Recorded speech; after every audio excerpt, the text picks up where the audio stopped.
Imagine this. You're walking peacefully, sipping your chai, enjoying a good day, and then someone comes, says something rude, and your whole mood crashes. Just one sentence, just one look, and suddenly you're burning inside. But pause for a second. What if I told you the most powerful response is not a reaction, but a redirection? Friends, in life, people will hurt you. That's not a maybe, it's a certainty. Some do it unintentionally, others, sadly, very intentionally. But how you respond will shape not just your relationships, but your character, your peace, and your future. We live in a world where everyone's racing to give a comeback. Someone shouts, we shout louder. Someone disrespects us, we plan revenge. But the truth is, when someone hurts you, don't react instantly. Just do this. Pause, breathe, and respond consciously. Let me share a little story. A monk once asked his teacher, "How do I know when I've truly grown in wisdom?" The teacher smiled and said, "When someone insults you and you don't feel the need to prove them wrong." Wow, that hit me. Because isn't that what maturity really is? It's not about how sharp your tongue is. It's about how still your heart remains when chaos surrounds you. Life will give you many opportunities to react. But the wise ones, they learn to respond. So next time someone hurts you, before you react, take a pause, breathe, observe, and choose your response. You're not just preserving your peace, you're building your power. Let them throw words, you throw wisdom. Let them bring chaos, you bring calm. Let them try to shake you, you stand still like a mountain.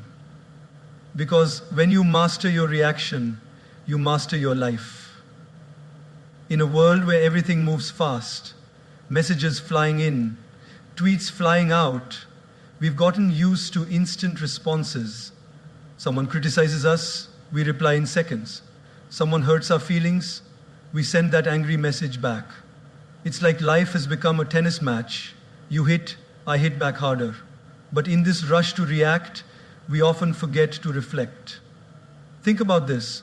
Have you ever sent a text in anger only to regret it 5 minutes later? Or shouted at someone during a fight and felt guilty for days? That's the cost of reacting. Reaction is immediate. It's emotional, it's raw, but more often than that, it's reckless. Reflecting, on the other hand, is where wisdom lies. There's a story of a man who was walking in the forest and got bit by a snake. He screamed in pain, but instead of seeking help or treatment, he chased after the snake in anger, determined to punish it. He ran deeper and deeper into the forest, losing his way, getting more injured, more exhausted, until he collapsed. Now the question is, did the snake cause his downfall? Or was it his reaction to the snake? That's how many of us live. Someone says something to us, a rude comment, a sarcastic jab, or just a look, and we chase after the pain with our reaction. We carry it with us all day, sometimes all week. We go home and tell everyone how hurt we are. We post about it. We replay it in our mind like a movie stuck on loop. But what if instead we just paused and reflected? Imagine someone honks at you aggressively while driving. Now, one option is to scream back, speed up, and let road rage take over. But what does that lead to? Stress, anxiety, maybe even a dangerous accident. But another option is to smile softly, take a deep breath, and think, maybe they're having a bad day, maybe they're rushing to a hospital, Maybe they just lost their job. You don't know their story, but you know yours. And your story is too precious to be ruined by a moment of someone else's instability. Reflection gives you space to see beyond the moment. It allows you to observe your emotions without becoming a prisoner of them. It's like the difference between a spark and a wildfire. The spark is the moment someone says something hurtful. But the wildfire, that's what you create when you pour your reaction onto it. Gaur Gopal Das often reminds us our emotions are like guests. They come and go. But if we react immediately, we become permanent hosts to temporary visitors. When we reflect, we let those emotions pass without giving them the keys to our peace. Let's take a real-life example. Suppose you're at work. You've worked hard on a project for weeks. You finally present it in a meeting. And instead of praise, your boss picks on small errors in front of everyone. Your face flushes, your ego burns, the urge to defend yourself kicks in. But in that moment, if you react, if you argue or walk out, you lose more than the argument. You lose trust, you lose your cool, and maybe even your credibility. But if you pause and reflect, something magical happens. You might realize your boss was under pressure, or that the feedback, though harsh, can help you improve. You might decide to have a calm conversation later, rather than create drama now. That's the power of reflection.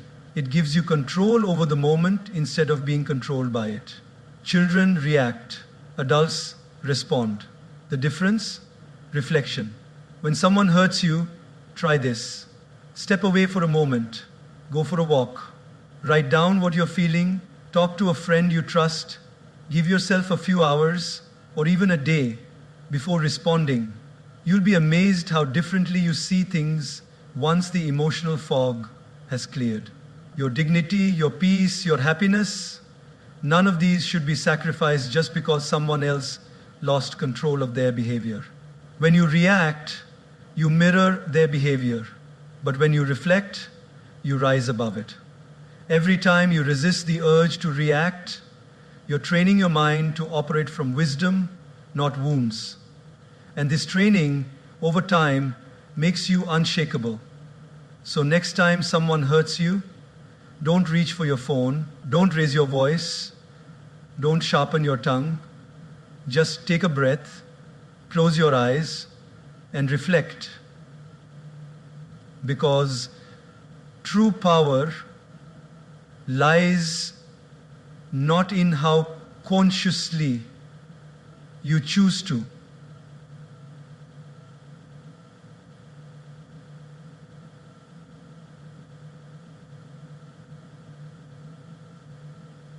Don't raise your voice. Don't sharpen your tongue. Just take a breath, close your eyes, and reflect. Because true power lies not in how quickly you react to everything, but in how you first take a deep breath. There is a simple wisdom in something we all do every second of our life: breathe. Yet, in moments of stress, anger, or hurt, we forget to do just that. We forget to breathe before we speak. And because of that, we often say things we don't mean, act in ways we later regret, and damage relationships that matter to us. Think about this for a moment. How many times in life have you said something in the heat of the moment, only to wish you could take it back a few minutes later? Maybe you were tired, maybe someone pushed your buttons, or maybe you were just having a rough day. But the words came out sharp, impulsive, and raw. And just like that, they hurt someone you care about. That's the power of words, spoken without breathing, without thinking. Breathing before speaking is not just about inhaling air. It's about creating space between the trigger and the response. That one breath becomes the difference between reacting from emotion and responding with intention. There's a beautiful story often shared in spiritual circles. A man came to the Buddha, angry and frustrated. He insulted the Buddha with harsh words, trying to provoke a reaction. But the Buddha sat still, calm and silent. After some time, the man asked, "Why don't you respond?" The Buddha gently replied, "If someone offers you a gift and you do not accept it, to whom does the gift belong?" The man replied, "To the one who offered it." The Buddha smiled and said, "In the same way, I do not accept your anger. It remains with you." Now pause and reflect. How was the Buddha able to stay so calm?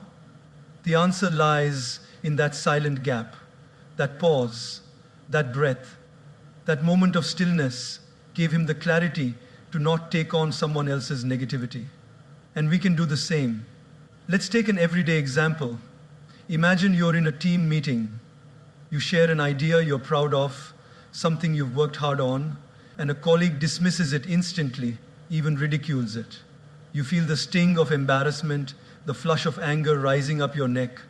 Every cell in your body wants to snap back to prove them wrong. But instead, you take one deep breath. Just one. In through your nose, out through your mouth. In that moment, your heart slows. Your mind clears. And instead of reacting with anger, you respond with grace. Thank you for your feedback. Would love to hear more about your perspective. Just like that, you've transformed the energy in the room. You've led with wisdom, not ego. This one breath, this pause, becomes your superpower. You see, when we're emotionally charged, our brain operates from the amygdala, the fight or flight center. It's survival mode. That's why we lash out, shut down, or get defensive.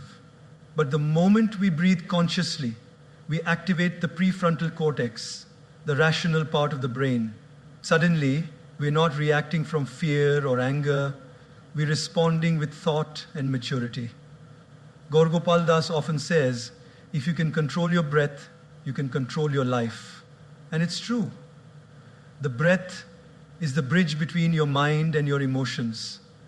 It's the invisible thread that ties your inner world to your outer actions. Let's take another example.